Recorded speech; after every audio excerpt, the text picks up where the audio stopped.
வந்திருக்கிறோம். நாம் சிந்தனைக்காக ரோமருக்கு எழுதின நிருபம்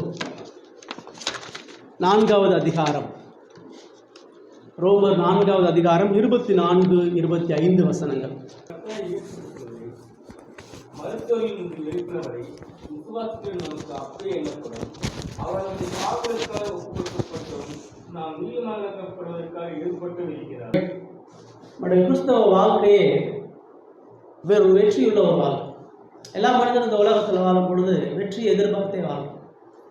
வெற்றிக்காக தான் மனுஷன் உழைக்கிறான், வெற்றிக்காக தான் மனுஷன் பிரயாசப்படுறான். அவன் வாழ்க்கையில் அவன் தோல்வியை ஒரு பொழுதும் விரும்புகிறதே இல்லை.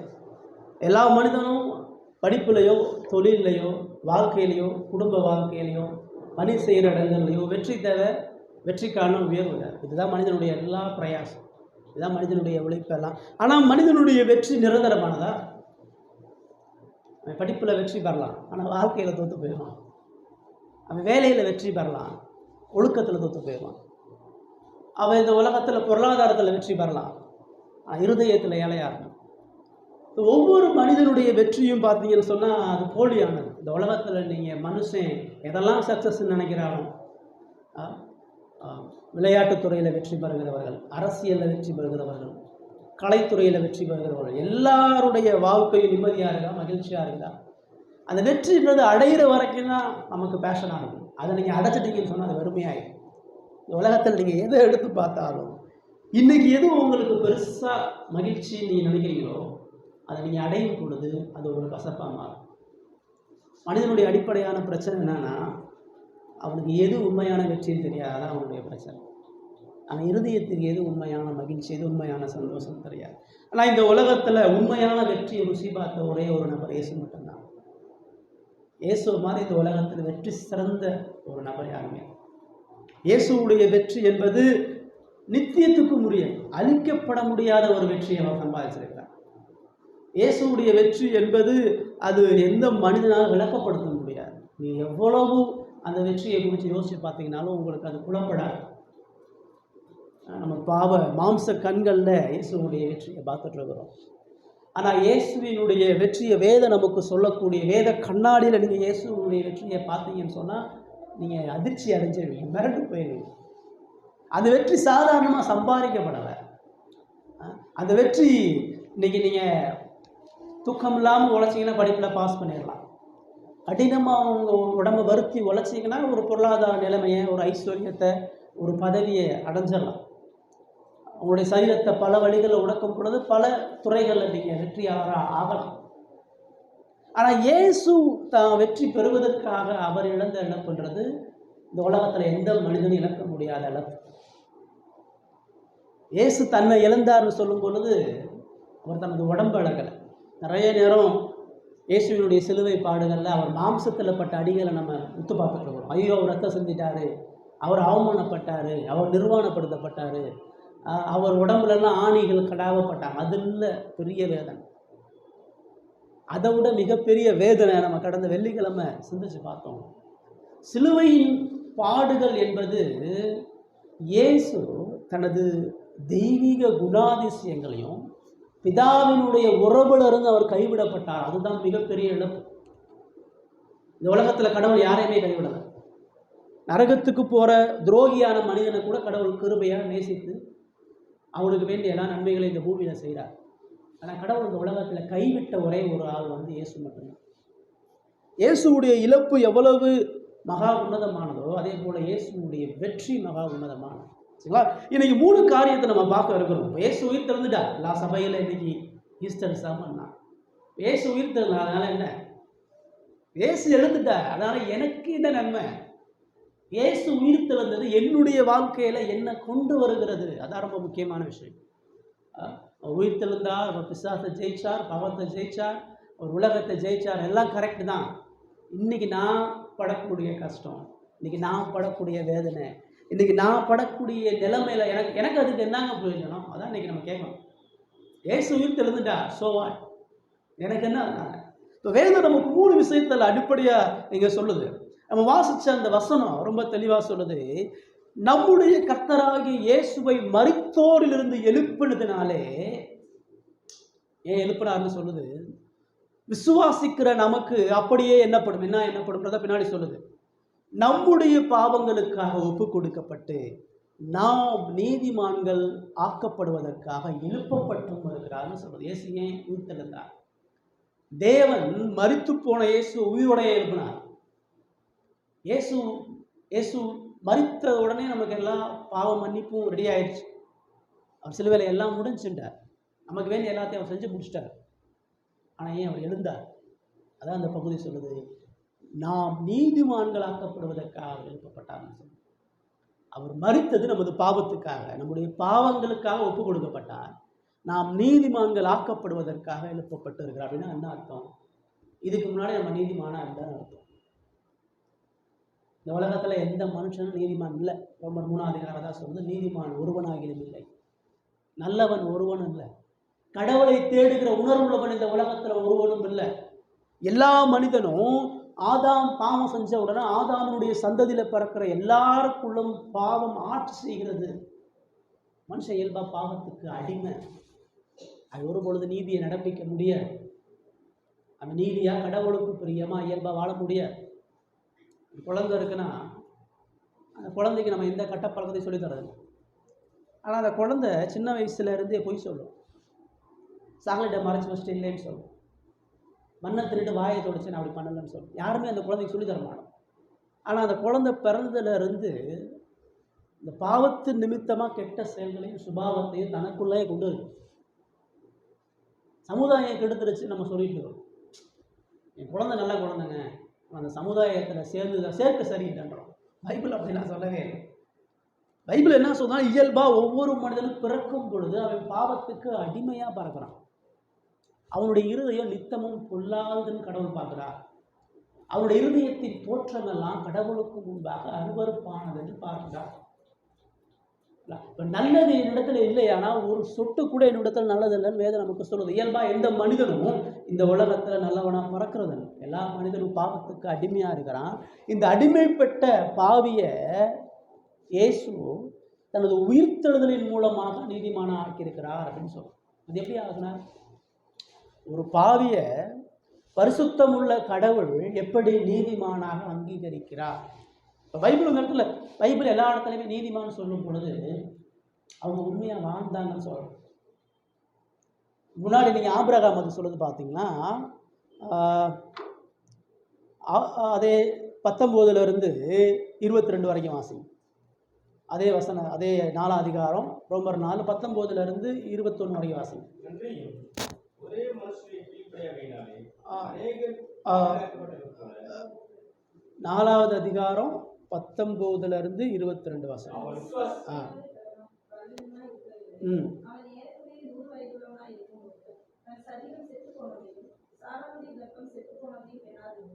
தேவனுடைய வாக்குத்தத்தத்தை குறித்து அவன் அவிசுவாசமாய் சந்தேகப்படாமல் தேவன் வாக்குத்தத்தம் பண்ணினதை நிறைவேற்ற வல்லவராய் இருக்கிறார் என்று முழு நிச்சயமாய் நம்பி தேவனை மகிமைப்படுத்தி விசுவாசத்தில் வளர்ந்தானாம். ஆகையால் அது அவனுக்கு நீதியாக. இதுதான் முக்கியமான விஷயம். இப்போ நீதிமானாக்கப்படுதல சொல்லும் பொழுது ஆபிரகாமை சொல்றார். ஆபிரகாமுக்கு 75 வயதுல தேவன் வாக்கு பண்றாரு, உனக்கு ஒரு புத்திரனை கொடுப்பேன். 75 வயசுல. ஆனா அது எப்ப நிறைவேற்றுறாருன்னா 100 வயசுல தான் அவனுக்கு புள்ள பாருங்க. 25 வருஷம் ஆபிரகாம் குழந்தை இல்லாம வாழ்றான்.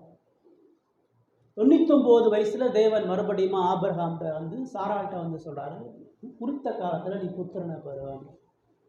ஆபிரகாம் எங்கேயாச்சும் அதை விசுவாசானா? சாராள் எங்கேயாச்சும் அந்த வார்த்தையை விசுவாசாளா?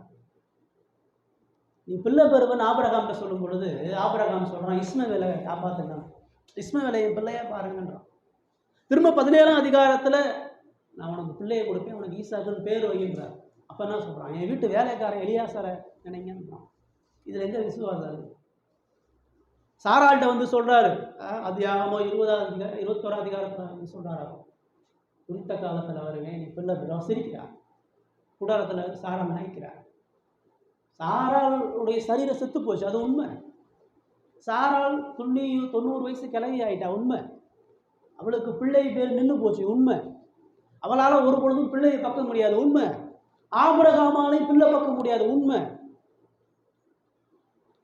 100 வயசு கிழமை அவன் சொல்றான், எப்படிங்க நடக்கும்? சமுதாயம் சொல்றது எப்படி போகணும் பிள்ளை பறக்க போகுது? நான் 100 வயசுல தேவன் அவனுக்கு பிள்ளையை கொடுத்தார். ஆபிரகாம் அதிகாரம் 21 சொல்ற தேவன் தாம் சொல்லி இருந்தபடி தாம் வாக்குரைத்தபடி 100 வயசுல சாராள் உள்ள பெறுகிறார். அதை அவன் விசுவாசாக சொல்லுவான். கடவுளுடைய வாக்கு தத்துவம் உண்மைதான், எனக்கு பலன் இல்லை, உண்மைதான் என் மனைவிக்கு பலன் இல்லை, உண்மைதான் எங்களால் பிள்ளை பார்க்கக்கூடிய எந்த சூழ்நிலையும் இல்லை. ஆனால் ஒன்று வாக்கு பண்ணிய தேவன் அதை செய்வார். வாக்கு பண்ணிய தேவன் பிள்ளையை கொடுப்பார். வாக்கு பண்ணிய தேவன் தனது வார்த்தையில மாறாதவன் ஆபிரகாம். அதுதான் சொல்றது, அவன் அதை வாக்கு தத்தம் பண்ணினதை நிறைவேற்ற வல்லவராக இருக்கிறார் என்ற முழு நிச்சயமாய் நம்பி தேவனை மகிமைப்படுத்தி விசுவாசத்தில் வல்லவனானான். அவன் வாழல, விசுவாசத்தை பற்றி கொண்டு ஆண்டவரை உறுதியாக நீங்க கொடுப்பீங்க நம்பிக்கை எங்கேயுமே அவன் ஆண்டவர்கிட்ட சொல்லல. அவன் அந்த வார்த்தையை கேட்கிறான், ஆகார கல்யாணம் பண்றான். அந்த வார்த்தையை கேட்குறான், இஸ்மவேல் தான் பிள்ளைன்றான். அந்த வார்த்தையை கேட்குறான், எலையேசரை காப்பாத்துங்கன்றான். இதில் எங்க விசுவாசத்தில் வல்லவனானா? விஷயம் என்னன்னா, அவனுடைய இருதயத்தில் தேவன் அதை செய்வார்னு நம்பணும். ஆனால் அவனுடைய வாழ்க்கையில் அது இல்லை தான். அவனுடைய வாழ்க்கையில் நடைமுறைப்படுத்துவதற்கு எந்த சூழ்நிலையும் இல்லை தான். சமுதாயம் அவனை ஏளனப்படுத்துது, சாரால் பரியாசம் பண்ணப்படுகிறான். அதனால் அவங்களுடைய விசுவாச வாழ்க்கையில் அவங்க அதை நிலைநிலைப்படுத்த முடியலைனாலும் அவங்க இருதயத்தில் கடவுளுடைய வாக்கு தத்துவத்தை நம்பி பற்றி கொண்டாங்க. தான் சொல்றது, ஆகையால் அது அவனுக்கு நீதியாக எண்ணப்பட்டது. அவன் அதை விசுவாசிச்சான், தேவன் அவனை நீதியாக பார்த்தார். அப்போ தேவன் அங்கே என்ன பார்க்குறாருன்னா, நான் சொன்ன வார்த்தைக்கு நீ என்னெல்லாம் செஞ்சு, நீ ஒழுங்காக இருந்தியா, நீ வார்த்தையை பற்றி கொண்டு ஒழுங்காக இருந்தேன்னா நான் உனக்கு பிள்ளை கொடுப்பேன்னா நிபந்தனை வைக்கிற கடவுள். ஆபிரகாம் பலவீனனாக இருந்த பொழுதும், ஆபிரகாமுடைய வாழ்க்கையில் பாவங்களும் பலவீனமும் காணப்பட்ட பொழுதும் தேவன் தமது இரக்கத்தினாலும் கிருபை, நான் உங்ககிட்ட உடன்படிக்கை பண்ணியிருக்கிறேன், நான் உனக்கு பிள்ளையை தரேன்றாங்க, நீ நம்புறியோ நம்பலையோ, நீ கீழ்ப்படியோ இல்லையோ, உனக்கு கொடுப்பேன். ஆபிரகாம் தான் இருதயத்தில் அதை நம்பி விசுவாசிச்சான், தேவன் அவனை நீதிமான் என்று சாட்சி கொடுத்தார். இதுதான் நீதிமான். பைபிளில் நீங்கள் எங்கே எடுத்து பார்த்தீங்கன்னா நீதிமானா பாவம் இல்லாதவன் இல்லை, நீதிமானா சுத்தம் கிடையாது, நீதிமானா பூரணமான மனுஷன். நீதிமானா தேவனது நீதியை கரங்கள்ல பெற்றவன், தேவனது நீதியை தான் இருதயத்தில் வைக்க வேணாம். நீதிமானாக எண்ணப்படுகிறான் தான் நீதிமான். நான் கடவுளுக்கு எதிராக குற்றம் செஞ்சுட்டேன், நான் குற்றவாளியாக இருக்கிறேன், கடவுள் நீதிபதி ஸ்தானத்தில் நீதிபதியாக ஜட்ஜாக உட்கார்ந்துருக்கிறார், என் குற்றம் நிரூபிக்கப்படுது, சிறு வயதிலிருந்து இவ்வளவு காரியங்கள் நான் தேவனுக்கு விரோதமாக செய்ய ரெக்கார்டு தேவன் எழுதி வச்சிருக்கிறார். ஒவ்வொரு மனிதனுடைய பாவமும் நியாயத்திற்கு நான் கேட்கப்படும், ரெக்கார்டு இருக்குது, நிரூபணம் இருக்குது, நான் பாவின்னு சொல்லி. இப்போ என்னை கடவுள் ரிலீஸ் பண்ணணும்.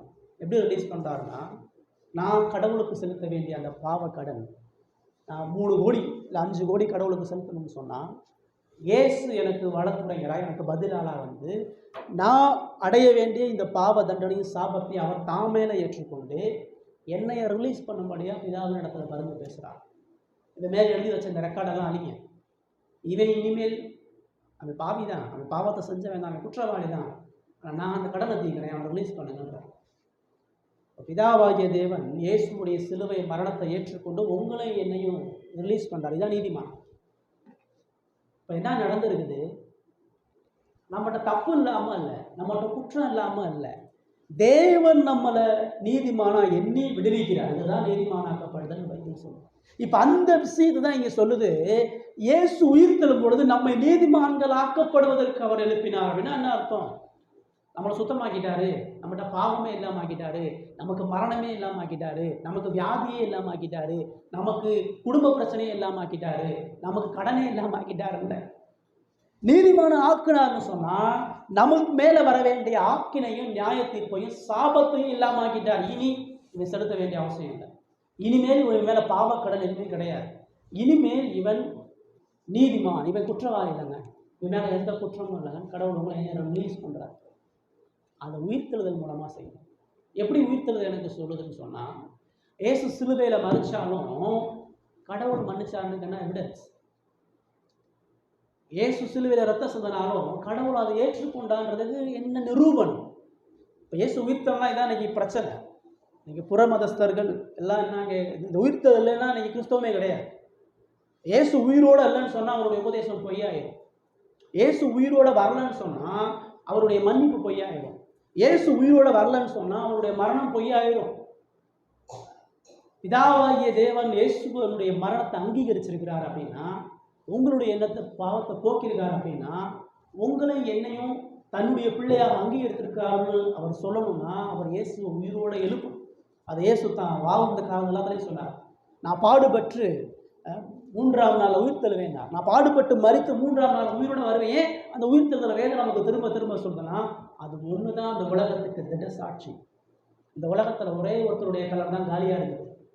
இந்த உலகத்தில் ஒரே ஒருத்தர் தான் மரணத்தை ஜெயித்து மீண்டும் வந்தார், ஆண்டவராகிய இயேசு கிறிஸ்து. இயேசுவினுடைய உயிர்த்தெழுதல் எனக்கு என்ன சொல்லுதுன்னா, எனக்கு இனி தண்டனை கிடையாதுன்னு சொல்லுது, எனக்கு இனி ஆக்கினை இல்லைன்னு சொல்லுது, எனக்கு இனி பாவத்தின் மீதாக வரக்கூடிய எந்த சாபமும் இல்லைன்னு சொல்லுது. நான் இனி குற்றவாளி இல்லை. ஆனால் உண்மையில் நான் குற்றவாளி, உண்மையில் நான் துன்பமா இருக்கேன், உண்மையில் நான் கடவுளுக்கு எதிராக வாழ்ந்து கொண்டு இருக்கிறவன். அவன் இல்லாமல் போகிறேன். தேவன் பாவத்தின் மீது வரக்கூடிய ஆக்கினையிலும் தண்டனையிலும் தான் என்னை காப்பாற்றிருக்கிறார். ஸ்டில் நம்ம மறிக்கிற வரைக்கும் பாவம் நம்மோடு தொடரும். வேதம் நமக்கு தெளிவாக இருக்குது, பாவத்தினுடைய சம்பளம் தான் மரணம்.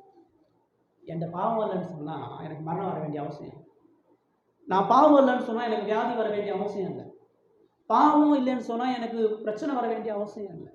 இப்போ என் வாழ்க்கையில் பாவம் வியாதியை கொண்டு வருது, பாவம் மரணத்தை கொண்டு வருது, பாவம் குடும்ப சண்டையை கொண்டு வருது, பாவம் நாட்டு சண்டையை கொண்டு வருது, பாவம் சக மனித உறவை கெடுக்கிறதாக இருக்குது.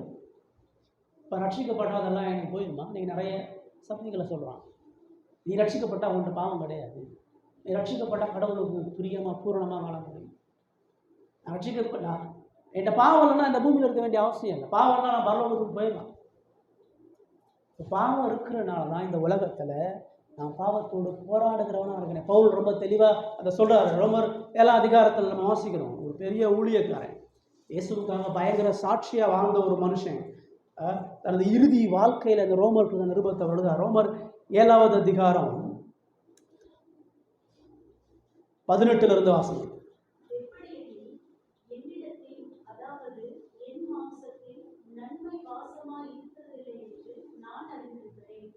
நன்மை செய்ய வேண்டும் என்ற விருப்பம் என்னிடத்தில் இருக்கிறது, நன்மை செய்வதோ என்னிடத்தில் இல்லை. ஆதலால் நான் விரும்புகிற நன்மையை செய்யாமல் விரும்பாத தீமையையே செய்கிறேன். அந்தபடி நான் விரும்பாததை நான் செய்தால் நான் அல்ல, எனக்குள்ளே வாசமாயிருக்கிற பாவமே அப்படி செய்கிறது. ஆனபடியால் நன்மை செய்ய விரும்புகிற என்னிடத்தில் தீமை உண்டென்கிற ஒரு பிரமாணத்தை காண்கிறேன். 23 உள்ளான மனுஷனுக்கு ஏற்றபடி தேவனுடைய நியாய பிரமாணத்தின் மேல் பிரியமாயிருக்கிறேன். ஆகிலும் என் மனதின் பிரமாணத்துக்கு விரோதமாய் போராடுகிற வேறொரு பிரமாணத்தை என் அவயவங்களில் இருக்க காண்கிறேன். அது என் அவயவங்களில் உண்டாயிருக்கிற பாவ பிரமாணத்துக்கு என்னை சிறையாக்கி கொள்கிறது. நிர்பந்தமான மனுஷன் நான். இந்த மரண சரீரத்தில் நின்று யார் என்னை விடுதலையாக்குவார்? நம்முடைய கர்த்தராகிய இயேசு கிறிஸ்து மூலமாய் தேவனை ஸ்தோத்திரிக்கிறேன். ஆதலால் நானே என் மனதினாலே தேவனுடைய நியாய பிரமாணத்துக்கும் மாம்சத்தினாலேயோ பாவ பிரமாணத்துக்கும் ஊழியம் செய்கிறேன். அவருடைய ஊழியத்தினுடைய ஆரம்பத்தில் சொல்லலை, இதெல்லாம் எனக்கு இருந்துச்சுன்னு சொல்லலை, செய்து கொண்டு கரண்ட் சுச்சுவேஷனில் சொல்கிறார். என் மனசு பூரா கடவுளுக்கு பிரியமாக ஆசைப்படுறேன், கடவுளுடைய கட்டளைக்கு கீழ்ப்படியணும்னு ஆசைப்படுறேன். ஆனால் என்னுடைய மாம்சம் பாவத்தால் கரபடிந்து இந்த மாம்சம் கடவுளுக்கு பிரியமாக என்னை வாழ விட மாட்டேங்குது. என் இருதயத்தில் தேவனுக்கும் என் மாம்சத்தில் பாவத்துக்கும் ஊழியம் செய்யக்கூடிய ஒரு போராட்டத்தை நான் கொண்டு இருக்கிறேன். அதை பிலிப்பியரில் சொல்கிறார், கிறிஸ்து எனக்கு ஜீவன், சாவு எனக்கு ஆதாயம். உயிரோடு இருக்கிற வரைக்கும் அவருடைய கிருபையும் மன்னிப்பையும் பெற்றுக்கொண்டு வாழ்வேன், மரணத்துக்கு அப்புறம் தான் எனக்கு நிம்மதியான வாழ்வு சொல்லுது. இப்போ இயேசு உயிர்த்தெழுந்தார் என்று சொல்லும் பொழுது, உங்களுக்கு எனக்கு என்ன சம்பாதித்து கொடுத்திருக்கார் என்று சொல்லும் பொழுது, நம்மை நீதிமான்களாக அவர் ஆக்கியிருக்கிறார். என்னுடைய எல்லா பாவத்தையும் முடிவுக்கு கொண்டு வந்திருக்கிறார். என் மீது இருக்க வேண்டிய தேவ கோபத்தை முற்றிலுமாக அவர் நீக்கி இருக்கிறார். என் மேலே இனிமேல் எந்த விதமான குற்றச்சாட்டும் இல்லை. தேவனது எந்த விதமான நியாய தீர்ப்பும் தண்டனையும் எனக்கு இல்லை. என்கிட்ட துளி அளவு கூட ஒரு சொட்டு கூட பாவம் இல்லைன்னு கடவுள் டிக்ளேர் பண்ணுறார். டிக்ளேர் தான் பண்ணுறார், இல்லாமல் ஆக்கலை. நம்ம கடனை அவர் செலுத்தினால நம்மளை நீதிமான் என்று அவர் அறிக்கை எடுக்கிறார். நான் குற்றமற்றவன், என் பாவங்களுக்கான எந்த தண்டனையும் சாபங்களும் எனக்கு இல்லை. எனக்காக உயிரோடு வாதாடுகிற மத்திய ரட்சகர் உண்டு. அவர் நாள்தோறும் எனக்காக பரிந்து உயிர்த்தெழுந்த இயேசு இன்னைக்கு எனக்காக பரிந்து பேசுகிறார். இன்னைக்கு நான் செய்யக்கூடிய பலதரப்பட்ட பாவங்களுக்காக தேவ சமூகத்தில் பரிந்து பேசுகிறார். பாவன்றது மனித இருதயத்தில் புறையோடைய ஒன்று. அது அவ்வளோ சுலபமாக நம்ம விட்டு போகாது. பாவத்தை குறித்து நம்மளுடைய அளவீடெல்லாம் ரொம்ப கம்மி. இந்த உலகத்தை வச்சு நம்ம பாவத்தை பார்க்கணும். திருடு, உலக விபச்சாரத்தை பாவம் நம்ம பார்க்கணும். ஆனால் ஆராதனைக்கு சரியான நேரத்துக்கு வராத பெரிய பாவமாக பார்க்குறது. நாள்தோறும் ஜெபம் பண்ணுறதை, வேதம் வாசிக்கிறதே பெரிய பாவமாக பார்க்குறது. பாவத்திலே பெரிய பாவம் கடவுளுடைய உறவை நிலைத்தில்லாதது தான். கடவுளோடு சேர்ந்து இல்லாத ஒவ்வொரு நொடியும் பாவம் தான். என்னுடைய சிந்தனையிலிருந்து கடவுளை நான் வளர்க்கனாவே நான் பாவத்தில் விழுகிறேன்னு அர்த்தம். அப்படின்னா எவ்வளோ பாவத்தை நான் செய்யணும். ஒரு நொடி கடவுளை குறித்த சிந்தையும் எண்ணங்களும் என் இருதயத்திலிருந்து கவலும் பொழுது பாவம் என் ஆளுகை செய்ய. இப்படிப்பட்ட பாவ நிலை இருந்தால் தேவன் உங்களையும் என்னையும் நீதிமான்களாக அறிக்கையிட்டு அந்த விடுதலை கொடுக்குறாரு. இதை உணரமா உயிர்த்தெழுதல்னா ஏசு உயிர்த்தெழுதலுக்கு எனக்கு என்ன சம்மதம்னு சொன்னால், எனக்கு இனி தண்டனை இல்லை, எனக்கு இனி ஆக்கினை இல்லை, எனக்கு பாவத்து நிமித்தமாக வரக்கூடிய எந்த சாபமும் இல்லை. ஆனால் தொடர்ந்து நான் பாவம் செய்கிறேன். ஆனால் தொடர்ந்து ஏசு எனக்காண்டி பரிந்து பேசுகிறார்.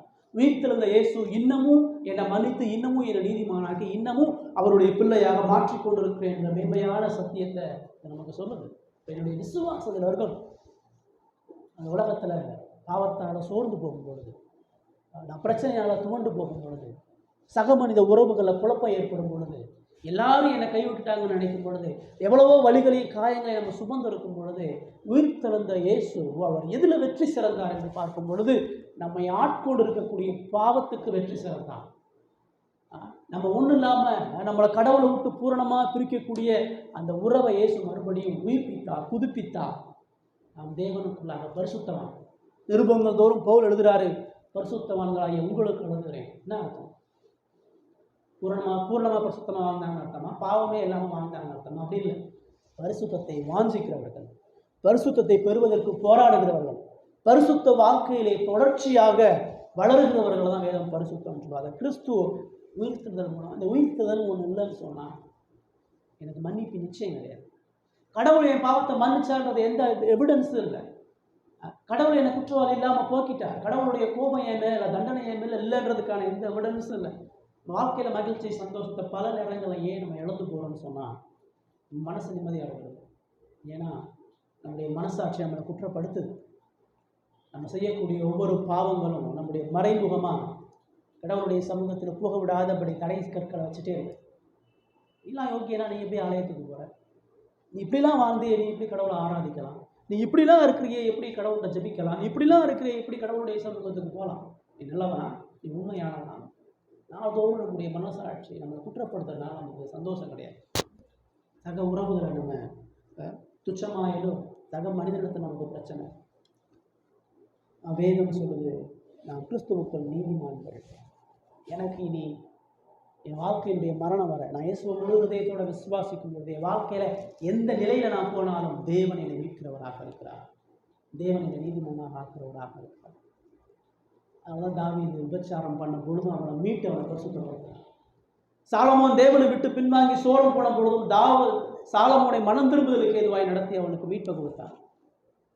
பேதுரு அவரை 3 முறை மறுதளித்த போதும் வீட்டிலிருந்து அவனை சந்தித்து அவனை மன்னிச்சார். அதுக்கப்புறமும் அவருடைய வாழ்க்கையில் பாவம் தொடரும் பொழுது கிறிஸ்து அவர்கள் நீதிமான்களாக ஆக்கினார். இப்போ உயிர்த்தெழுதல் என்னை நீதிமான ஆக்குறதா எனக்கு மகிழ்ச்சி. என் மனசாட்சி எப்போல்லாம் என்னை குற்றப்படுத்தும் அப்போல்லாம் எனக்கு ஒரு தைரியம் இருக்குது. இயேசு எல்லாத்தையும் கழுவிட்டார், இயேசு எல்லாத்தையும் செலுத்திட்டாரு, இயேசு எல்லாத்தையும் மாற்றிட்டாரு. இயேசுவின் நிமித்தமாக எல்லா அக்கிரமங்களும் பாவங்களும் என்னை விட்டு கலந்து போயிருக்கிறது.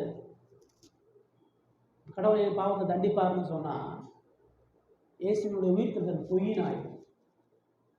கடவுள் என் பாவத்தை என் இடத்துல கேட்பாருன்னு சொன்னால் அவர் இயேசுவை அங்கீகரிக்கணும்னு ஆயிடும். அப்போ இயேசு கடவுளாகவே இருக்க முடியாது. இது ரொம்ப அடிப்படையான ஆழமான ஒரு சத்தியம். இயேசு உயிர்த்தெழுந்தார், ஏன்னா என்னை நீதிமான ஆக்குபடியாக உயிர்த்தார். 2வது இயேசுவினுடைய உயிர்த்தெழுதல் நமக்கு செய்திருக்கக்கூடிய காரியம் ரோமர் 6வது அதிகாரம் 22வது வசனம். 6:22 வாசி. நீங்கள் பாவத்திலிருந்து விடுதலையாக்கப்பட்டு தேவனுக்கு நன்மையானதால் பரிசுத்தமாகுதல் உங்களுக்கு கிடைக்கும் பொழுது முடிவோ நித்திய ஜீவன். ரெண்டாவது ஒரு விஷயத்தை சொல்றார். இயேசுவினுடைய உயிர்த்தெழுதல் எனக்கு என்ன பண்ணியிருக்குதுன்னு சொல்லும் பொழுது, பரிசுத்தமாகுதல் உங்களுக்கு கிடைக்கும் பலன். நீங்கள் பாவத்திலிருந்து விடுதலை இல்லை, விடுதலை மட்டும் கிடையாது, தேவனுக்கு அடிமைகளாக, தேவனுக்கு சேவகர்களாக, தேவனுக்கு ஊழியக்காரர்களாக நாம் இருக்கும் பொழுது பரிசுத்தமாகுதலை தேவன் நமக்கு தருகிறார். இதே 6வது அதிகாரம் 4-6 வசனத்தை வாசிங்க. ரோமர் 6:4-6. மேலும் பிதாவின் மகிமையினாலே கிறிஸ்து மரித்தோரிலிருந்து எழுப்பப்பட்டது போல நாமும் புதிதான ஜீவனுள்ளவர்களாய் நடந்து கொள்ளும்படிக்கு அவருடைய மரணத்திற்குள்ளாகும் ஞானஸ்தானத்தினாலே கிறிஸ்துவுடனே கூட அடக்கம் பண்ணப்பட்டோம். ஆதலால் அவருடைய மரண சாயலில் நாம் இணைக்கப்பட்டவர்களானால் அவர் உயிர்த்தெழுதலின் சாயலிலும் இணைக்கப்பட்டிருப்போம். நாம் இனி பாவத்தின் ஊழியம் செய்யாதபடிக்கு பாவ சரீரம் ஒழிந்து போகும் பொருட்டாக நம்முடைய பழைய மனுஷன் அவரோட கூட சிலுவையில் அறையப்பட்டார் என்று அறிந்திருக்கிறோம். கரெக்டாக சொல்ல பாருங்க. 5-4 வசனம். பிதாவின் மகிமையினாலே கிறிஸ்து மரித்தோரிலிருந்து எழுப்பப்பட்டது போல நாமும் அப்படின்னு சொல்றார். இயேசுவே மரித்தோரிலிருந்து எழுப்பப்பட்டார்னா நாம் புதிதான ஜீவனுள்ளவர்களாய் நடந்து கொள்ளும்படி அவருடைய மரணத்திற்குள்ளாக்கும் ஞானஸ்தான், அவரோட கூட அவர் மரிக்கும் பொழுது அவரோட கூட நாமும் சேர்ந்து மரிக்கிறோம், அவரோட கூட அடக்கம் பண்ணப்படுறோம். அவருடைய மரணத்தினுடைய சாயலில் நாம் இணைக்கப்பட்டவர்களானால் அவர் உயிர்த்தெழுதலின் சாயலில் இணைத்திருப்போம். அவருடைய உயிர்த்தெழுதலுடைய சாயல் நமக்கு இருக்குது. அது என்ன திரும்ப சொல்றாரு, நாம் இனி பாவத்துக்கு ஊழியம் செய்யாதபடி பாவ சரீரம் ஒழிந்து போகும் பொருட்டாக நம்முடைய பழைய மனுஷன் அவரோட கூட சிலுவையில் அறையப்பட்டது என்று காண்கிறோம். இயேசுடைய உயிர்த்தெழுதல் நீதிமான் சொல்லுது, இயேசுடைய உயிர்த்தெழுதல் எனக்கு பரிசுத்த வாழ்க்கையை கொடுக்குது. அந்த உயிர்த்தெழுதல் என்னை பாவத்தை விட்டு விலகும்படியா, பாவத்துக்கு ஊழியம் செய்யாதபடியா, பாவத்தை ஜெயிக்கும்படியா, பாவத்தை வெற்றி கொள்ளக்கூடிய பரிசுத்தமான வாழ்க்கையை தருகிறதாக இருக்கிறது. கொலோசியர் 2வது அதிகாரம் 12-15 வசனம். கொலோசியர் 2ஆம் அதிகாரம் 12-15 வசனம்.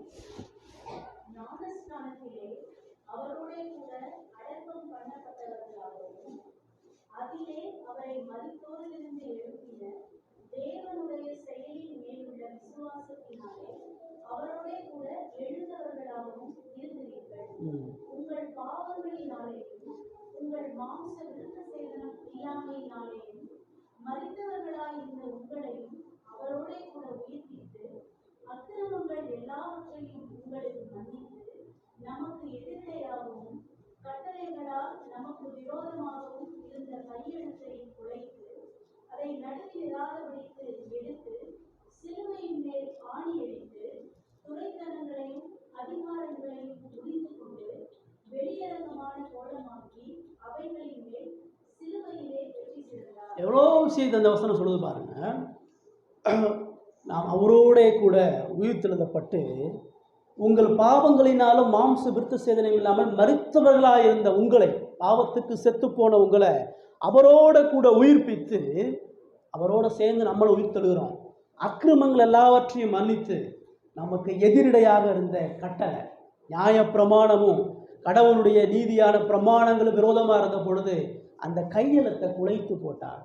இவனுக்கு இந்த தண்டனை, இந்த பாவம் செஞ்ச இந்த மனிதனுக்கு இந்த சாபம்னு சொல்லி நியாயப்பிரமாணம் என்னெல்லாம் சொல்லுதோ அந்த முழு சாபத்தை எடுத்து குலைத்து அதை நடுவில் இராதபடி எடுத்து சிலுவையின் மேல் ஆணி அடித்து துரைத்தனங்களையும் அதிகாரங்களையும் முறிந்து கொண்டு வெளியரங்கமான கோலமாக்கி சிலுவையில் வெற்றி சிறந்த நியாயப்பிரமாணத்தை வெற்றி சிறந்து நியாயப்பிரமாணத்தினால் வரக்கூடிய எல்லா சாபத்தின் மீது வெற்றி சிறந்து நம்மை தேவனுக்கு பரிசுத்த பிள்ளைகளாக அவர் மாற்றிருக்கிறார். பாவத்தினுடைய வல்லமையிலிருந்து நம்மளை விடுவித்திருக்கிறார்.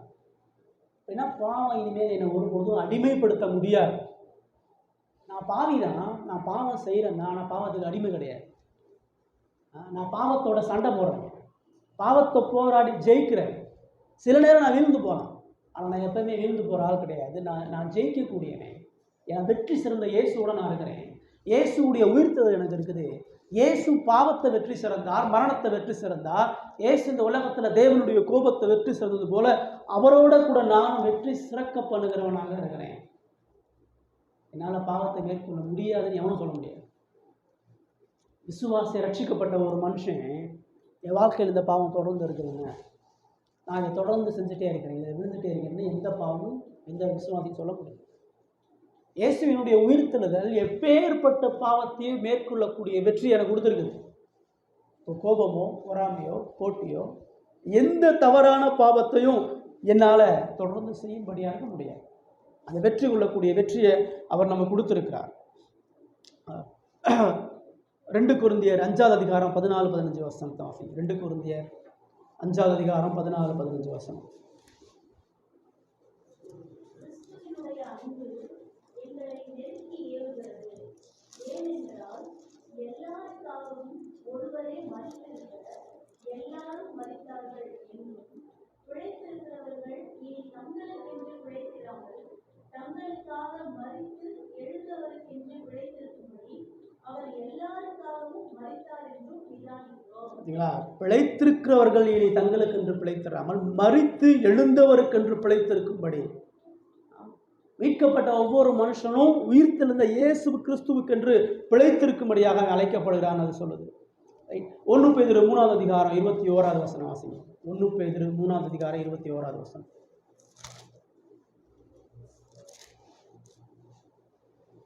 அதற்கு ஒப்பனையான ஞானஸ்நானமானது மாம்ச அழுக்கை நீக்கலாயிராமல் தேவனை பற்றும் நல்மனசாட்சியின் உடன்படிக்கையாயிருந்து இப்பொழுது நம்மையும் இயேசு கிறிஸ்துவினுடைய உயிர்த்தெழுதலும் ரசிக்கிறது. இயேசுவினுடைய உயிர்த்தெழுதல் மூலமா நமக்கு என்ன வருதுன்னு சொல்லுது? தேவனை பற்றும் நல் மனசாட்சியின் உடன்படிக்கை வருது. கடவுளுக்குள்ளாக நல் மனசாட்சி உள்ளவர்களா, கடவுளோடு ஒப்புரவாக்கப்பட்டவர்களா, கடவுளோடு இணைக்கப்பட்டவர்களா, குற்ற மனசாட்சி நீங்கப்பட்டு தேவனோடு சமாதானத்தை பெற்றவர்களாக நாம் இருக்கிறோம்ன்றதை பார்க்கிறோம். திரும்ப கொலோசியர் 3வது அதிகாரம் முதல் 5 வசனம். கொலோசியர் 3வது அதிகாரம் முதல் 5 வசனம்.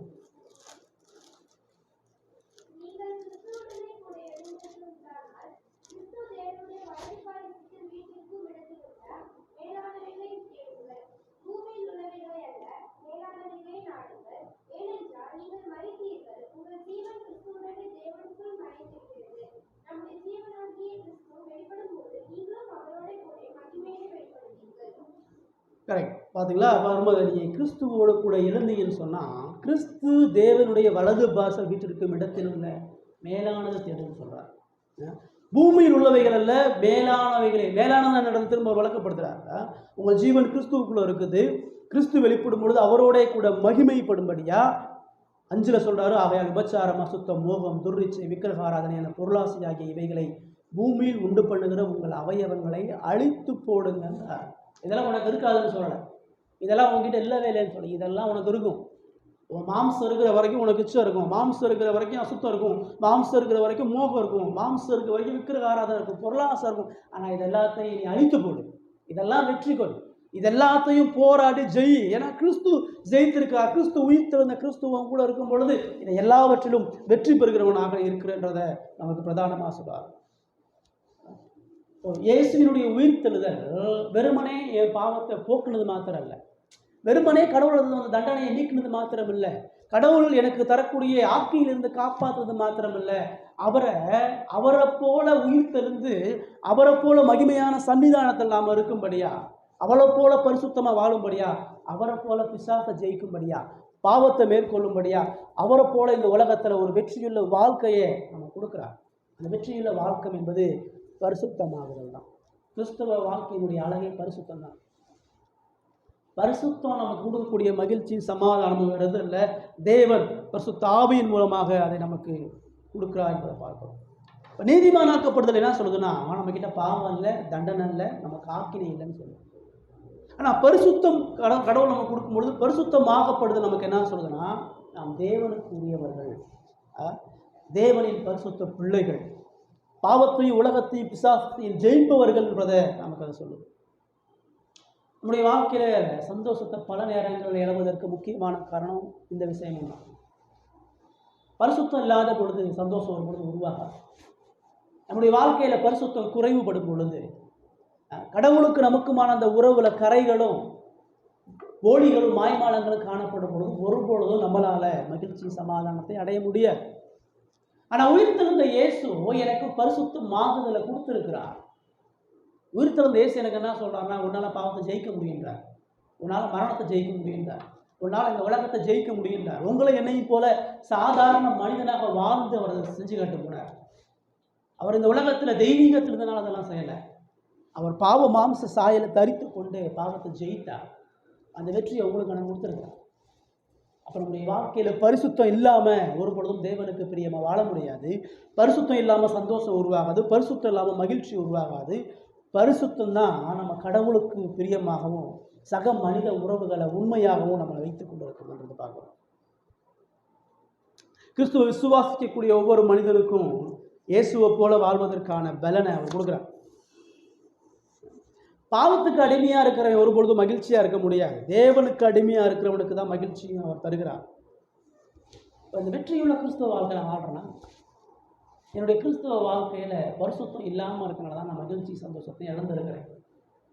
இந்த பரிசுத்தம் முதலாவது எனக்கு எப்படி உருவாகும்னு சொன்னேன்னா, சிலுவையில் அறையப்பட்ட இயேசுவை நோக்கி பார்க்கும் பொழுது அந்த அன்பு, எனக்காக தன்னை முற்றிலுமாக இழந்து ஜீவனை கொடுத்த அந்த அன்பு தான் என்னை அவருக்கு பயபக்தியை, அவருக்கு கீழ்ப்படியக்கூடிய வாழ கொடுக்குது. நான் அவருக்கு பயந்து கீழ்ப்படிந்து வாழும் பொழுது தான் எனக்குமான அவருடைய உறவு இணக்கமாக இருக்குது. பரிசுத்தம் இல்லாமல் ஒருவனும் தேவனை தரிசிப்பது என்ன சொல்லும். பரிசுத்தமாக வாழும் பொழுது கடவுளுடைய சமூகத்தை உணர முடியும். பரிசுத்தமாக வாழும் பொழுது சக மனித உறவுல அன்பையும் சமாதானத்தையும். ஏன் கோபம் வருது, ஏன் சண்டை போடுறோம், ஏன் பிரச்சனை வருது, ஏன் இக்கட்டுகளை மாற்றோம், ஏன் மனுஷன் ஏமாத்துறான், ஏன் தோற்று போகிறோம், ஏன் வீழ்ந்து போகிறோம், ஏன் எல்லா இடங்களும் பயம் இருக்குது, சந்தேகம் இருக்குது, ஏன் கவலை இருக்குது. ஒன்றே ஒன்று, நம்முடைய வாழ்க்கையில் தேவன் விரும்பக்கூடிய இந்த பரிசுத்தம் இருக்கிற இடத்துல தைரியம் இருக்கும். பரிசுத்தம் இருக்கிற இடத்துல பயம் இருக்காது. பரிசுத்தம் இருக்கிற இடத்துல கவலை இருக்காது. பரிசுத்தம் இருக்கிற இடத்துல முறுமுறுப்பு இருக்காது. பரிசுத்தம் இருக்கிற இடத்துல சந்தேகம் இருக்காது. இதெல்லாம் வாழ்க்கையில் இருக்குதா? என்னங்க என் வாழ்க்கையில் கடவுள் செய்யவே மாட்டேங்கிறார்.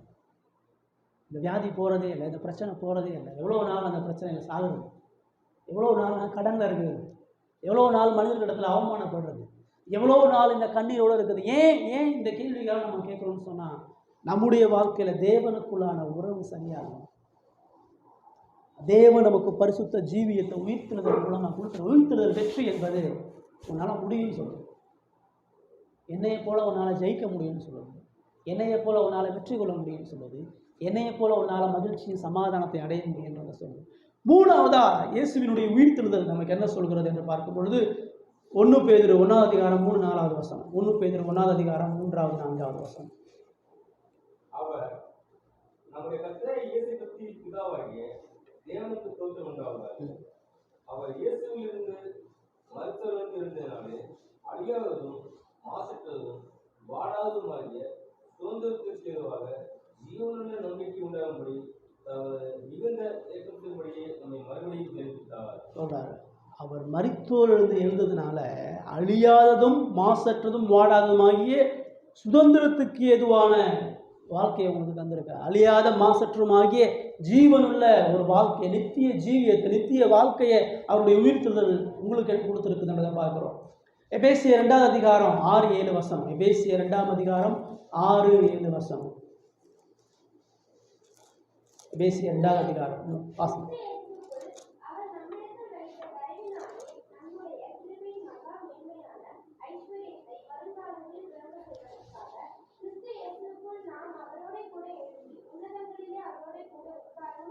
செய்ய போகிறாருன்னு சொல்லலை.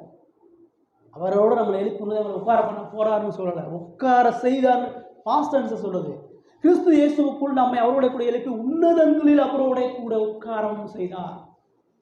ஒவ்வொரு விசுவாசியும் கிறிஸ்துவுக்குள்ள வாழும் பொழுது பரலோகத்தை உன்னதத்தில் கிறிஸ்துவினுடைய வலது பார்சத்தில் இருக்கிறவனாக இருக்கிறான்.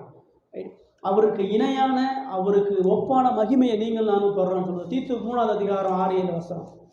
தீத்து 3 அதிகாரம் 6-7 வசனம். நமது கிருபையினாலே நாம் நீதிமான்களாக்கப்பட்டு நித்திய ஜீவன் உண்டாகும் என்கிற நம்பிக்கைப்படி சுதந்திரமாகத்தக்கதாக அவர் நமது ரட்சகராகிய இயேசு கிறிஸ்துவின் மூலமாய் அந்த பரிசுத்தாவியை நம்மை சம்பூர்ணமாய் கொண்டிருக்கிறார். தெளிவாக சொல்ல பாருங்க. நாம் நீதிமான்களாக்கப்பட்டு, இந்த வார்த்தை அவ்வளோதான், நாம் நீதிமான்களாக்கப்பட்டு நித்திய ஜீவன் உண்டாகும் என்கிற நம்பிக்கையின் சுதந்திரத்துக்கு அக்கதாக இயேசுவின் மூலமாக நாம் பெற்றிருக்கிறோம் சொல்லுது. நித்திய ஜீவனை நமக்காக அவருடைய உயிர்த்தெழுதல் சம்பாதித்திருக்கிறது. எபிரேயர் 9 அதிகாரம் 2 வசனம். எபிரேயர் 9:2. எப்படி ஒரு கூடாரம் உண்டாக்கப்பட்டிருந்தது, அதன் முந்தின பாகத்தில் குத்தி விளக்கும் மேடையும் தேவ சமூக தப்பங்களும் இருந்தன. அது பரிசுத்த தலம் எனப்படும். 12வது வசனத்தை வாசிங்க. அப்படி 9, 12. வெள்ளாட்டுக்கடா விலங்காலை இவருடைய ரத்தத்தினாலே அல்ல, தம்முடைய சொந்த ரத்தத்தினாலும் ஒரே தரம் மகா பரிசுத்த தலத்திலே பிரவேசித்து நித்திய மீட்பை உண்டு பண்ணினார். அவர் சொந்தமாக தன்னுடைய ஜீவனை ஒப்பு கொடுத்து மகா பரிசுத்த ஸ்தலத்தில் அப்படின்னா தேவனுடைய மகா உன்னதமான பரிசுத்த ஸ்தலத்தில் நித்தியமான ஒரு மீட்பை உங்களுக்காக எனக்காக உண்டாக்கி அழிக்க முடியாத ஒரு வாழ்க்கை, இழக்க முடியாத ஒரு வாழ்க்கை, மகா உன்னதமான வாழ்க்கை இயேசு உங்களுக்கு எனக்கு சம்பாதித்திருக்கிறார். நம்ம என்ன நினைக்கிறோன்னா, இந்த உலகத்தில் அவர் நமக்கு சமாதானத்தை கொடுக்கணும்னு நினைக்கிறோம். இந்த உலகத்தில் கடவுளை என்னை துக்கப்படாமல் வச்சுக்கணும். இந்த உலகத்தில் கடவுளை எனக்கு வியாதி இல்லாமல் வச்சுக்கணும். இந்த உலகத்தில் கடவுள் என்னை கடன் இல்லாமல் எந்த விதமான துன்பம் இல்லாமல் என்னை வச்சுக்கணும் நம்ம நினைக்கிறோம். ஆனால் இயேசுவினுடைய மரணமும் உயிர்த்தெழுதலும் உங்களுக்கு எனக்கும் அழியாத நித்தியமான மேன்மையான வாழ்க்கையை சம்பாதிச்சிருக்கு. ஆனால் நிறையா யோசிக்கிறது. நித்திய வாழ்வின் மீதான நமது விசுவாசம் ஆழமாக உறுதியாக இருக்கிறதல்ல, நித்திய வாழ்க்கையை குறித்து சிந்திக்கிறதில்ல. இந்த உலகம் தான் நமக்கு பெருசுன்னு நினைக்கிறோம். இந்த உலகத்திலே வாழ்ந்து மறுச்சுவோம் நினைக்கிறோம். இந்த உலகத்தில் 70 வயசு பலத்தின் மிகுதினால் 80 வயசு, அவ்வளோதான். ஆனால் நம்ம பரலோகத்தில் வாழக்கூடிய வருஷம் கோடிக்கணக்கான வருஷம். இது சீக்கிரத்தில் முடிஞ்சு போகக்கூடிய ஒரு வாழ்க்கை. ஆனால் இந்த உலகத்தில் மனுஷன் என்ன நினைக்கிறான்னா, இந்த உலகத்தில் நாம் கஷ்டப்படக்கூடாதுன்னு நினைக்கிறான். இந்த உலகத்தில் எனக்கு பாடு வரக்கூடாது, இந்த உலகத்தில் எந்த இடர்பாடுகள் இல்லாமல் நிம்மதியாக வாங்க, கடவுளுக்கு பிரியமாக வாங்க. பைபிள் அப்படி சொல்லவே இல்லையே. இயேசு உலகத்தில் உங்களுக்கு ஆசீர்வாதம் உண்டுன்னு சொல்லலை, உபத்திரவம் உண்டுன்னு தான் சொன்னார். கிறிஸ்துவுக்குள் தேவ பக்தியாய் நடக்கிற யாவரும் துன்பப்படுவார்கள் தான் சொன்னார். துன்பப்பட்டாங்க, அவரே துன்பப்பட்டார், அவரே பாடுபட்டார். அவரை பின்பற்றிய அப்போஸ்தலர்கள் எல்லாரும் துன்பப்பட்டார்கள். சபை வரலாறுதோறும் சபை துன்பப்பட தான் செய்யும். இந்த உலகம் ஆக்கினைக்கு எதுவாக வைக்கப்பட்டிருக்கு, அதை கிறிஸ்தவர்களால் நம்ம புரிஞ்சுக்கிறது இல்லை. இந்த உலகம் பரலோகம் இல்லை. இந்த உலகம் நம்மளை ஏமாற்ற தான் செய்யும். இந்த உலகத்தை கடவுள் சுத்தரிக்க போகிறார், இதுதான் வேதம் நமக்கு சொல்லுது. இது பாவத்தினால் நிறைஞ்சிருக்கக்கூடிய உலகம், பிசாசுடைய அதிகாரத்தினால் இருக்கக்கூடிய இந்த உலகத்தில் எப்படி நன்மை எதிர்பார்க்கிறோம்? உலக தத்துவாளர்கள் அறிவியலாளர்கள் என்ன சொல்கிறாங்கன்னா, இந்த உலகம் நாகரிகத்தில் வளருது, அறிவியலில் வளருது, மருத்துவத்தில் வளருது, தொழில்நுட்பத்தில் வளருது, எல்லாம் சரியாயிரும்ன்றான். சரியாகாது. இந்த உலகம் மோசமான நிலைமைக்கு தான் போகும். இந்த உலகத்தை அவர் கட்டாயம் நியாயம் தீர்க்க தான் போவார். நோவாவுடைய காலத்தில் நடந்தது போல பாவம் பெருக தான் செய்யும். கடைசி காலத்தில் அன்பு இருக்காது, கடைசி காலத்தில் பரிசுத்தம் இருக்காது, விபச்சாரம் பெருக தான் செய்யும். உலக நாடுகள் எல்லாம் சட்டத்தை அனுமதிச்சுட்டான். ஆணோட ஆண் சேரலாம், பெண்ணோட பெண் சேரலாம், எப்படி வேணாலும் வாழ்ந்துக்கலாம். வெகு சீக்கிரத்தில் நம்முடைய தேசத்தில் சட்டங்கள்லாம் வரும். இந்த உலகத்தில் ஒரு பொழுது நன்மை வராது, இந்த உலகத்தில் சமாதானம் வராது, இந்த உலகத்தில் நிம்மதி வராது. இந்த உலகம் ஆக்கினைக்கு எதுவாக இருக்கிறது, நம்முடைய குடியிருப்பு பரலோகத்தில் இருக்குது. அதான் சொல்கிறாரு, நான் உங்களுக்காக ஒரு ஸ்தலத்தை ஆயத்தம் பண்ண போகிறேன். உனக்கு நான் இங்கே சமாதானத்தை கொடுப்பேன்னு சொல்லலை, உனக்கு நான் அங்கே சமாதானத்தை கொடுப்பேன். உனக்கான ஒரு நித்தியை விட்டு நான் கட்டுறேன், என் கூட நீ வந்துடு. என் கூட இருக்கிறதா உனக்கு மகிழ்ச்சி. அவர் இருக்கிற இடம் தாங்க மகிழ்ச்சி, அவர் இருக்கிற இடம் தான் ஆசீர்வாதம். அவர் எங்கே இருக்கிறாரோ அங்கே தான் சந்தோஷம், அவர் எங்கே இருக்கிறாரோ அங்கே தான் மகிழ்ச்சி. அதை எனக்கு உயிர்த்தெழுது, அவர் உயிர்த்தெழுது எனக்கு என்ன சொல்லுதுன்னு சொன்னால், இந்த உலகத்தை கடந்த ஒரு மேன்மையான வாழ்க்கை இருக்குது. அவர் உயிர்த்தெழுந்து திரும்ப இந்த உலகத்தில் வாழல.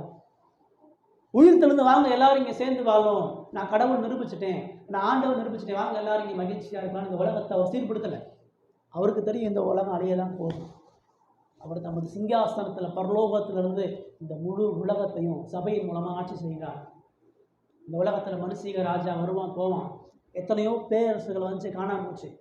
ஒரே ஒரு சிங்காசனம் உறுதியாக இருக்குது வரலாறு. ஒரே ஒரு ராஜா அன்புனால இந்த உலகத்தை கட்டி ஆளுகிறார். ஒரே ஒரு ராஜா தனது மரணத்தின் மூலமாக இந்த உலகம் முழுவதும் ஆட்சி செய்கிறார். இந்த உலகத்தில் ஒரே ஒரு ராஜ்யம், ஒரே ஒரு ராஜா. அவர் திரும்ப வரப்போகிறார். முதல் அவர் ஆடாக வந்தார், இப்போ அடுத்த சிங்கமாக வரப்போகிறார். அவர் வரும் பொழுது இந்த பூமி முழுவதுமாக சங்கரித்து தம்மை விசுவாசிக்கக்கூடிய ஜனங்களுக்கு மகா மேன்மையான வாழ்க்கை. அதெல்லாம் நம்ம யோசிக்கணுங்க. பரலோகத்தில் இயேசு நமக்கு சம்பாதித்திருக்கிற அந்த உன்னதமான நிலைமை மறந்துடும். எனக்கு இன்னைக்கு கடன் போகணும்னு நினைக்கிறேன், இன்னைக்கு வியாதி போகணும், இன்னைக்கு என் குடும்ப பிரச்சனை போகணும், இன்னைக்கு என் தொழில் சரியாகணும், இதுக்கே தான் அன்றைக்கி கிறிஸ்தவம் போயிட்டு இருக்குது. அதனால தான் ஊர் ஃபுல்லாக ஆசீர்வாதத்தை பேசிகிட்டு இருக்கிறாங்க. ஏசிட்டவா வியாதி போகும், ஏசிட்டவா பிசாசு போயிடும், ஏசிட்டவா அவன் நோயை போக்குறார். அதெல்லாம் போய் தலைவலி போனால் அடுத்த வியாதி வராதா? நெஞ்சு வலி போனால் அடுத்த வியாதி வராதா? என்னைக்கோ ஒரு நாள் நம்ம வியாதி வந்து தான் சாக போகிறோம். வயசான வியாதி வராமல் போக போகிறதே இல்லையே. கிறிஸ்துவர்களை மட்டும் ஏனோ குப்பலாம் ஆண்டவர் எடுத்துக்கிறாரா? அப்படி இல்லையே. எல்லா அப்போஸ்தலனாகிய பவுலே வியாதியோட தான் மறைக்கிறான். தீமோத்தேயு வியாதியோட தான் மறைக்கிறான். நமக்கு வேதம் நமக்கு சொல்லுது, அவனை நான் மரணத்துக்கு ஏதோ விட்டுட்டு வந்துட்டேன். எப்போ அப்பிராப்தித்தவை குறித்து அவர் சொல்கிறார். தேவன் வியாதிகளையும் பாடுகளையும் மரணத்தையும் இந்த உலகத்தில் ஒரு நோக்கத்துக்காண்டி வச்சு, இது எல்லாமே கிறிஸ்துவ வாழ்க்கை இல்லை. இது எல்லாத்தையும் கடந்து தான் நமக்கு வியாதி இருக்கிறனால தான் கடவுளை விசுவாசத்தோடு தேடுறோம். நமக்கு உபத்திரவத்தை இருக்கிறனால தான் கடவுளை உண்மையாக நோக்கி வர்றோம். நமக்கு இன்னைக்கு வியாதி இல்லை, உபத்திரவ உள்ள பிரச்சனை இல்லைன்னு சொன்னால் நமக்கு ஆயுதம் இருக்க மாட்டோமே. நம்ம பாடு இருக்கிறனால தான் பரிசுத்த தெய்வ சமூகத்தில் நம்ம வருகிறோம். இயேசு உங்களுக்கு எனக்கு நித்திய ஜீவனை வாக்கு பண்ணியிருக்கிறார். நித்திய ஜீவனை நான் உங்களுக்கு கொடுப்பேன். குமாரனை விசுவாசிக்கிறவனுக்கு நித்திய ஜீவன் உண்டு. அது நித்திய ஜீவன் இருக்குது. பரலோகத்தில் உங்களுக்கு எனக்கு சம்பாதித்து வைத்த மேன்மையாக அதை நம்ம யோசிக்கிறது. நம்ம சுய தேசத்தை நாடி போகிறவர்கள். நமக்கு இந்த உலகம் நிரந்தரம் கிடையாது. இன்றைக்கி பணம் இருக்கும், இன்றைக்கி ஐஸ்வர்யம் இருக்கும், திடீர்னு அது காணாமல் போயிடும். இன்றைக்கி உறவு இருக்கும், மக்கள் இருப்பாங்க, திடீர்னு காணாமல் போயிடுவோம். இன்றைக்கி நம்மளுக்கு பிள்ளைகள் இருப்பாங்க, திடீர்னு நம்மளை விட்டு கடந்து போயிடுவாங்க. பெற்றோர்கள் இருப்பாங்க, எல்லாமே கடந்து அழிஞ்சு உள்ளே போயிடும். ஒன்றே ஒன்று மட்டும்தான் சாகுற வரைக்கும், செத்ததுக்கு அப்புறம் நம்ம கூட வரும், இயேசு மட்டும்தான். இயேசு நம்ம கொடுத்துருக்கிற நித்திய வாழ்வு ஒன்று தான், அழிக்கப்படாத ஒரு வாழ்க்கை, வேதனையே இல்லாத வாழ்க்கை, கஷ்டமே இல்லாத வாழ்க்கை, கண்ணீரே இல்லாத வாழ்க்கை, முரண்பாடே இல்லாத வாழ்க்கை, பயமே இல்லாத வாழ்க்கை, சந்தேகமே இல்லாத வாழ்க்கை. அதை குறித்து யோசிக்கிறது. உங்களுக்கு எனக்கு ஒரு மிகப்பெரிய உன்னதமான ஒரு ஸ்தலத்தை ஆயத்தம் நமக்காண்டி காத்திருக்கிறார். அவரை போல வெற்றியுள்ளவர்கள், அவரை போல மகிழ்ச்சி உள்ளவர்கள், அவரை போல என்னாலும் அவரோடு கூட ஆராதிக்கக்கூடிய மகா மேன்மையான ஒரு சாக்கியத்தை சம்பாதித்திருக்கிறார். அதை நம்ம விசுவாசிக்கிறோமா?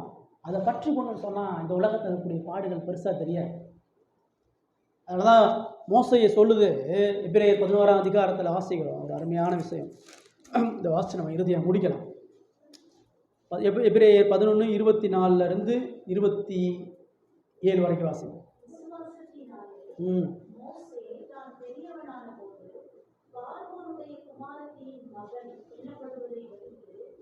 அநித்தியமான பாவ சந்தோஷங்களை அனுபவிப்பதை பார்க்கிறோம். தேவனுடைய ஜனங்களோட துன்பத்தை அனுபவிப்பதையே தெரிந்து கொண்டு இனி வரும் பலன் மேல் நோக்கமாயிருந்து எகிப்தில் உள்ள பொக்கிஷங்களிலும் கிறிஸ்துவின் நிமித்தம் வரும் நிந்தையை அதிக வாக்கியம் என்று எண்ணினான். விசுவாசத்தினாலே அவன் அதரிசனமானவரை தரிசிக்கிறதுக்கு உறுதியாயிருந்து ராஜாவின் கோபத்துக்கு பயப்படாமல் எகிப்தை விட்டு போனான். இப்படி சொல்லுது பாருங்க, வசனம் தெளிவாக சொல்லுது. விசுவாசத்தினால மோசே, விசுவாசம் என்ன விசுவாசம்?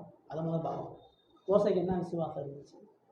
அடிமைத்தனத்தில் இருக்கிற இஸ்ரவேலர்களை தேவன் காப்பாற்றி அவர்களுக்கு என்று வாக்கு பண்ணப்பட்ட கானானில் கொண்டு போய் சேர்ப்பார். அதான் விசுவாசம்.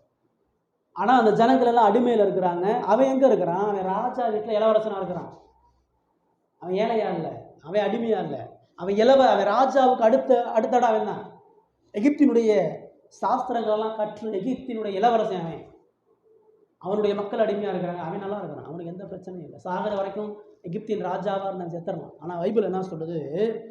மோசே தான் பெரியவனான போது பார்வோனுடைய குமாரத்தின் மகன் எனப்படுவதை வருகிறானே. ராஜ அரண்மனை இளவரசனா சகல ஐஸ்வர்யமும் இருக்குது, சகல மகிமையும் இருக்குது. ஆனால் அந்த வாழ்க்கையை வருகிறான்.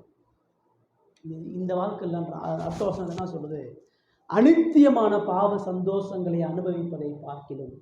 ராஜா வீட்டில் அனுபவிக்கிற எல்லாம் சுகமான சாப்பாடு, சுகமான அரண்மனை, எல்லா நன்மைகளும் அதில் இருக்குது. அதை எல்லாத்தையும் வெறுத்து தேவனுடைய ஜனங்களுடைய துன்பத்தை அனுபவிப்பதை தெரிந்து கொள்கிறான்.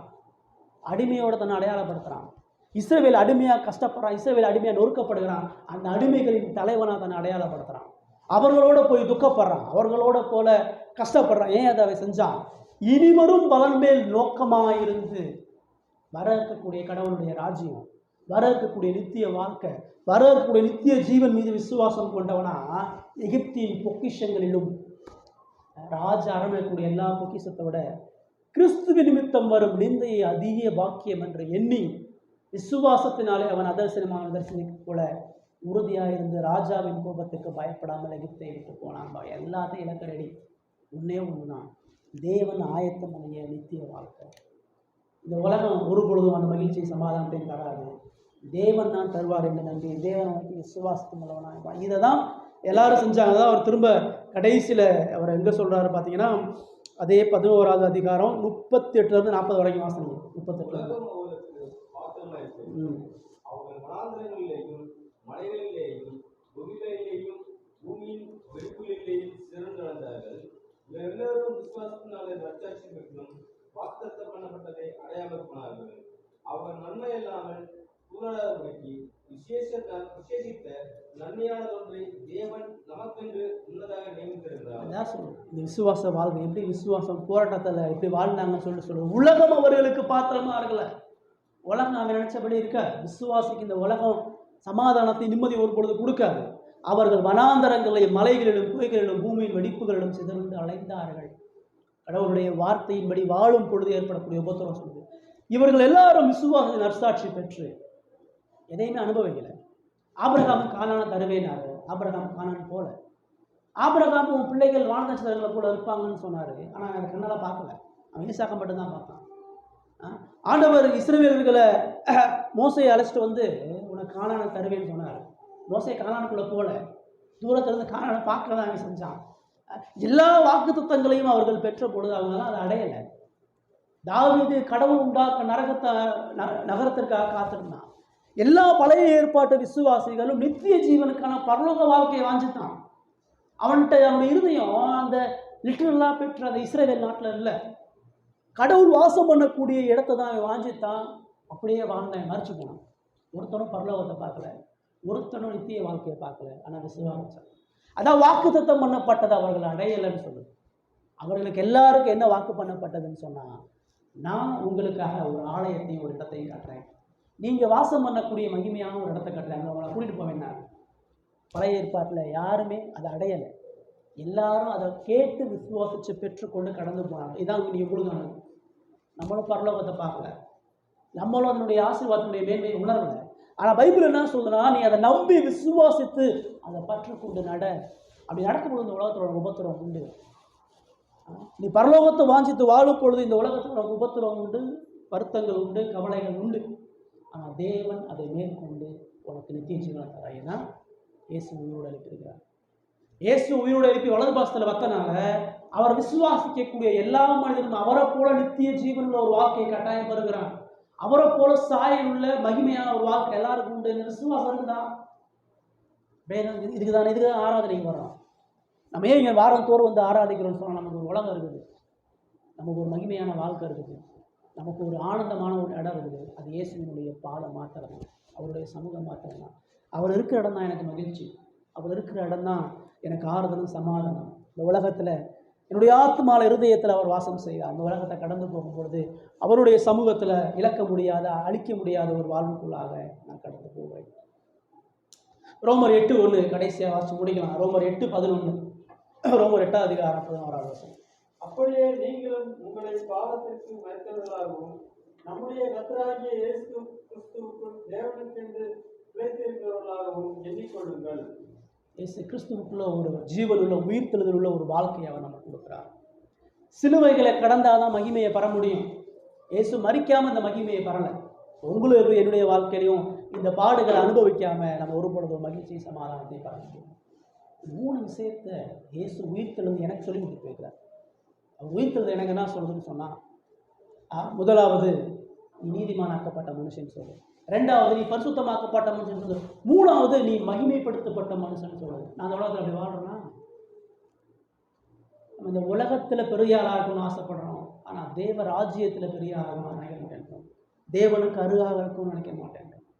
இப்படிப்பட்ட மேலான சிந்தையோடு இயேசு விசுவாசிக்கும் பொழுது இந்த உயிர்த்தெழுதல் நம்முடைய வாழ்க்கையில் பலன் செய்யும். எனக்கு தண்டனை இல்லை, எனக்கு ஆக்கினை இல்லை, எனக்கு பாவம் இல்லை, என்னை யாரும் அடிமைப்படுத்த முடியாது, நான் கிறிஸ்துவுக்கு வேலையா, கிறிஸ்துவுக்கு பணி செய்வேன் என்று சொல்லும் பொழுது இந்த நித்திய மேன்மையான ஆசீர்வாதங்களை தேவன் உங்களுக்கு எங்களுக்கும் கொடுப்பாராக. கர்த்தர் இந்த வார்த்தைகளை ஆசீர்வதித்து நாங்கள்